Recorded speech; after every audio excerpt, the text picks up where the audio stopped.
კობახიძემ დინარაძეს 2 დღეში 2 წოდება მიანიჭა. გუშინის სახელმწიფო უსაფრთხოების სამსახურის კაპიტანი გახდა. დღეს კი პრემიერ-მინისტრის პოსტზე მყოფმა დინარაძეს სუსის მაიორის წოდება დაჩქარებულად მიანიჭა. მანამდე მას კობახიძემ ლეიტენანტისა და უფროსი ლეიტენანტის წოდებები 3 სექტემბერსა და 23 ოქტომბერს მიანიჭა.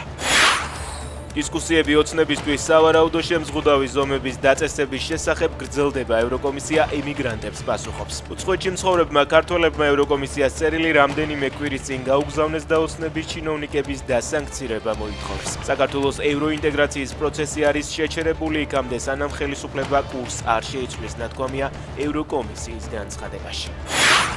აქცია განათლების სამინისტროსთან მოძრაობა მშობელთა კრების წევრებმა ოცნების მიერ დამტკიცებული განათლების რეფორმა გააკრიტიკეს. მათი თქმით, ცვლილებები მწვავე პრობლემას შექმნის მოსწავლეებისთვის, მასწავლებლებისთვისა და ლექტორებისთვის.